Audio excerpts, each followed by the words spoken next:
Demain, ce sera le 10 Tevet, donc jour de jeûne et jour aussi du Kaddish à Klali. Et pour parler de tous ces sujets, nous avons le plaisir de recevoir le Rav Fison avec nous ce matin. Bonjour. Sur Studio Kelita. Merci d'être avec nous, Rav Fison. Alors, je voudrais... on a l'impression quand même que dans le hit parade quand même des jeunes, le 10 Tevet, loin. Ouais, il n'a pas une très bonne place. Effectivement, il n'a pas une très bonne presse, alors que c'est le plus facile. Oui, c'est le plus facile, le plus court. Voilà. Et j'irai plus loin en disant que bon, alors hit parade évidemment, si on met Yom Kippour de côté parce que c'est plus une fête, même si on jeûne, mais c'est un Yom Tov. Même si on mettrait Tisha B'Av en premier lieu, si Tisha B'Av tombe Shabbat, on repousse Tisha B'Av parce que le Shabbat c'est Shabbat. Et pourtant, bien que ça n'arrivera pour l'instant jamais, parce que vu notre calendrier actuel, on ne fait plus Rosh Chodesh comme on faisait à l'époque du Beth Amikdash, où on voit la nouvelle lune. Maintenant. Avec le nouveau calendrier, on y a mis des petits codes qui nous facilitent la vie. Et parmi ces codes, eh bien, le dit Tevet ne tombera jamais Shabbat. Pourquoi c'est important de le faire ? Eh bien, tout simplement, parce que nous explique Rabbi David Aboudarham que si jamais le jeûne du dit Tevet tombait Shabbat, on jeûnerait pendant Shabbat. Donc une importance particulière. Donc une importance particulière, peut-être même plus que Tisha B'Av. Et donc ça le place maintenant directement en première liste de l'importance des jeûnes. Quelle est l'importance justement de ce jeûne ? Et puis après, on parlera aussi du Bien sûr. En vérité, le jeûne du dit Tevet est fondamentalement différent des autres jeûnes. Si on prend comme exemple le Tisha B'Av qui est plus... On pleure pour le mal qui s'est déjà passé, c'est un peu tard, ça y est, c'est fini. On pleure, on a eu mal. Le dit Tevet, c'est tout autre chose. On ne pleure pas pour ce qui s'est passé, mais on essaie de se réveiller avant que ça se passe. Ouais. Alors je m'explique. Évidemment, le Kaddish à Klali est la dernière raison historique en date. On a l'impression qu'elle a été rajoutée parce qu'il n'y avait pas assez de signification à ce jeûne. Voilà, alors au contraire, elle a été rajoutée quand on voit que les rabbanim se sont penchés pour choisir un jour pour symboliser la Shoah. On aurait pu choisir n'importe quel jour. Ouais. Ils ont choisi Dafka le dit Tevet, c'est qu'il y a un sens à ce choix. Bien sûr. En fait, le dit Tevet, la première raison historique, c'est le début du siège de Nabucodonosor, il y a de cela 2500 ans et quelques. Début du siège, mais attention. Quand on dit début du siège, d'après le livre de Mélachim, le livre des rois, c'est le jour où il est arrivé à Jérusalem. Et il a mis en place le siège. Tu sais bien que mettre en place un siège, ça prend un peu de temps. Bien sûr. C'est-à-dire que si on prend Tisha B'Av 2 ans et demi plus tard, il y aura la destruction du temple, la destruction de Jérusalem. Il est évident que pour le quotidien d'un juif qui habite à Jérusalem, entre le 8 Av et le 10 Av, la vie a complètement changé. C'est une différence énorme. Le 8, il y avait une ville, il y avait un temple. Là, maintenant, il n'y a plus rien, tout est en flammes. Tout a changé, c'est trop tard. Même le 17 Tammuz, qui va un petit peu en deuxième position, c'est la première brèche, c'est-à-dire les soldats babyloniens rentrent dans la ville. Et je ne rentre pas dans le débat, est-ce que c'est le 17 ou le 9, Talmud Bavli, Yerushalmi, c'est pas le problème. Les soldats rentrent. Là aussi, entre le 16 Tammuz et le 18, tout a changé. Le 16, les soldats sont dehors, on est en stress, mais bon, ça va. Le 18, les soldats égorgent tout le monde dans les rues, c'est terrible. Alors que le dit Tevet, concrètement, il ne s'est rien passé. Il ne se passe rien.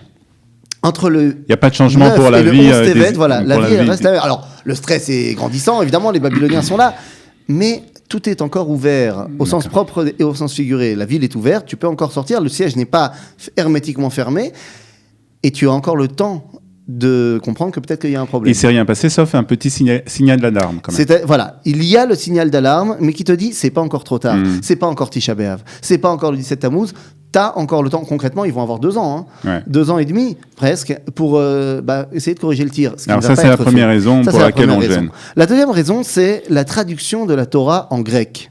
Ouais. Alors, on est plus 500 ans plus tard, il y a 2100 ans, plus ou moins, et traduction de la Torah en grec par le roi Ptolémée II Philadelphos. Bon, c'est pas un problème, c'est très sympathique. Le roi des nations décide que la Torah, ça lui plaît, alors il va la traduire en grec, pourquoi pas ?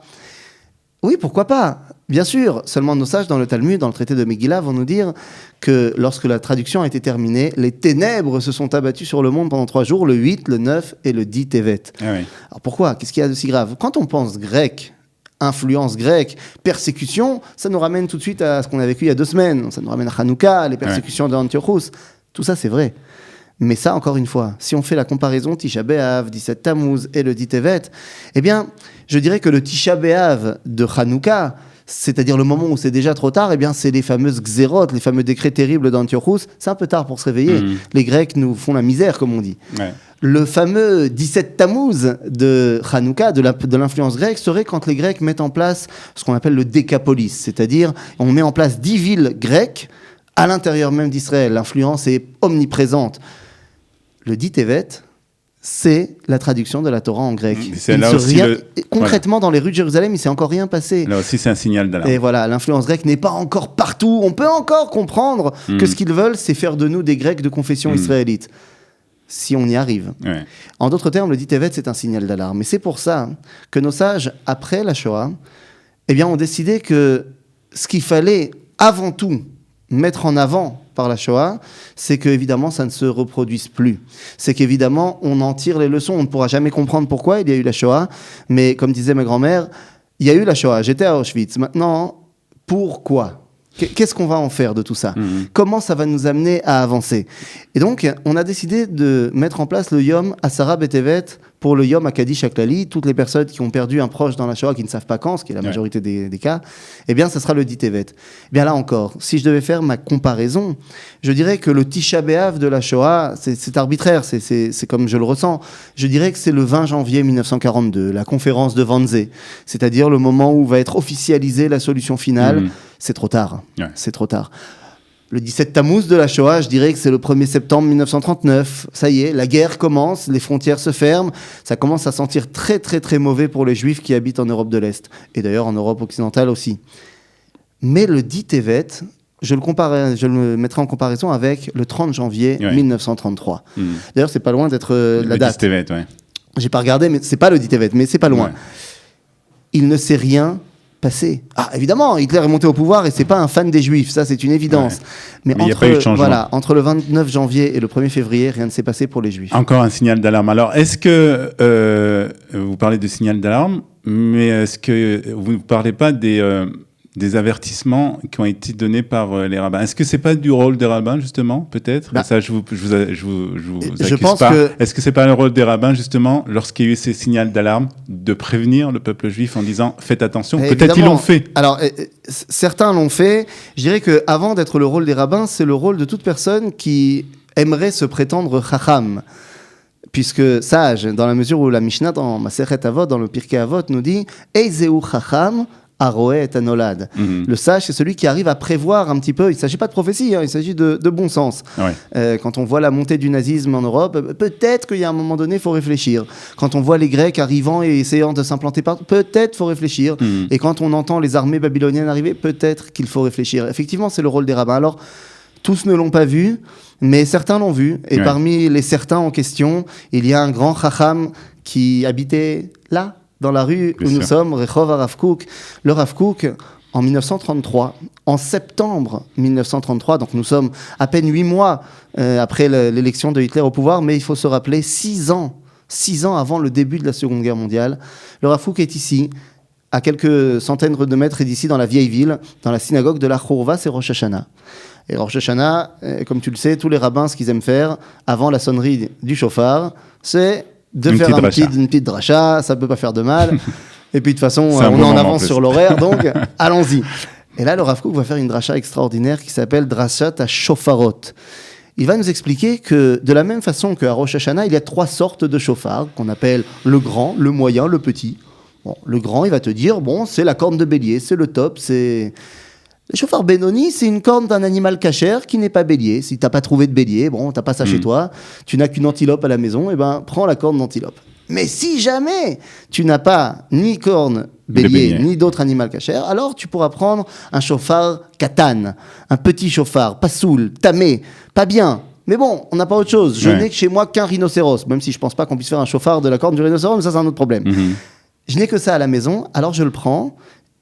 Je ne vais pas faire la bracha dessus. Sans bracha. Voilà, parce que c'est tamé, c'est pas bien, mais ça fait son office. Et le problème, c'est que le Rav Kook va nous dire ces 3 chauffards sont également les chauffards de la Géoula. Puisque dans la Tefila de Rosh Hashanah, on va dire Eloheinu velo avotenu teka beshofar gadol lecherutenu. Ou alors, on cite le verset de Isaïe, de Ishayahu, qui nous dit que Va'aya bayom ha'u yittaka beshofar gadol. On voit que pour la Géoula, qui parle du rassemblement des exilés, du retour en Israël, eh bien tout le monde met en avant cette notion de grand chauffard. Et le Rav Kook dit, effectivement, le grand chauffard de la Géoula, c'est toi. C'est les gens qui se sont réveillés à l'appel de Sion, parce qu'ils ont entendu quelque part leur voix intérieure, Akadosh Baruch Hu qui leur parle et qui leur dit « Allô, lech lecha. Tu te rappelles, j'ai dit à Abraham, j'ai dit à toi aussi. Ces gens qui se sont réveillés à un appel de Kedusha, qui ont compris que le retour en Israël, c'était d'abord et avant tout le retour à Avodat Hashem, le retour à Dieu. Mais le Rav Kook dit, tout le monde n'a pas entendu cet appel. Hein. Les élèves du Gaon de Vilna étaient minoritaires, les élèves du Baal Shem Tov, lui-même, toi, et tous les gens qu'on connaît. Mais il y en a d'autres, nous dit le Rav Kook, il les connaît à son époque. Il dit, ils n'ont pas entendu cette voix-là, ils ont entendu le shofar Benoni. Il l'appelle le shofar à Benoni Achiloni. C'est-à-dire la volonté d'un peuple d'être sur sa terre comme tous les autres peuples. Et le Rav Kook rappelle, attention, ce shofar, n'oublions pas qu'il est kasher. Et on fait la bracha dessus. Maintenant, il dit, bon, c'est pas le top, hein, on préférait shofar gadol, mais s'il y a shofar Benoni, très bien aussi. Et le troisième shofar. Voilà. Ceux qui n'entendront pas le premier grand shofar, ni le shofar Benoni, seront obligés, Be'al Korham, contre leur volonté d'entendre le petit shofar. Et le plus troublant dans ce texte, encore une fois, écrit 8 mois après l'avènement de Hitler au pouvoir, mais 6 ans avant la guerre, eh bien, il le nomme. Il dit, Hitler, c'est le shofar Katan aujourd'hui. Ouais. Et ceux qui ne veulent pas entendre, ils entendront le shofar, malgré eux, bien évidemment, le shofar de la douleur et de la persécution. Il dit, évidemment, on ne fait pas la bracha sur un shofar comme ça, on n'en veut pas de ce shofar-là. Et le Rav Kook passe un appel, aujourd'hui peut-être entendu plus qu'à son époque, n'attendons pas le petit shofar. N'attendons pas le petit shofar.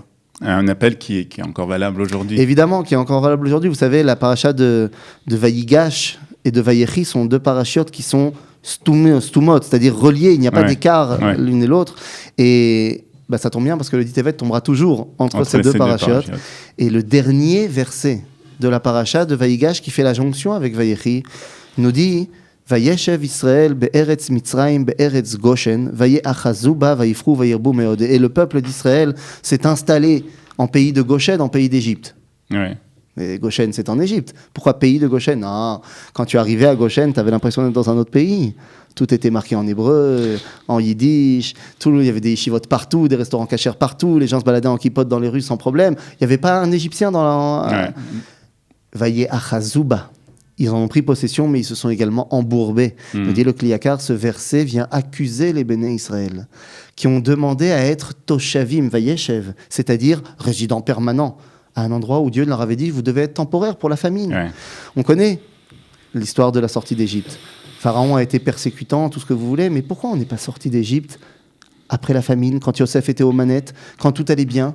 Bien, le Kliyakar dit parce qu'on ne voulait pas. On était trop bien là où on était. Là aussi, donc on n'a pas entendu les signaux d'alarme. Et finalement, Akadosh Baruch Hu a été obligé de nous sortir d'une main forte.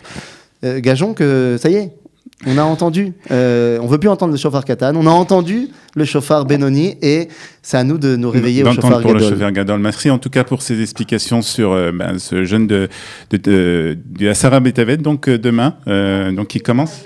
Pardon ? Voilà. Plaisir à jeûner. Ah ben non, plus de plaisir, je suis pas sûr. Mais bon, en tout cas, on aura en tout cas la signification de ce jeûne. Et puis, n'oublions pas pour ceux qui donc ont perdu, c'est un très important, quelqu'un pendant la Shoah et qui savent pas la date de leur décès, c'est le moment d'aller donc demain à la synagogue pour rappeler leur nom. Exactement. Voilà. Merci beaucoup, Rav Fison, d'être venu ce matin sur Studio Kelita.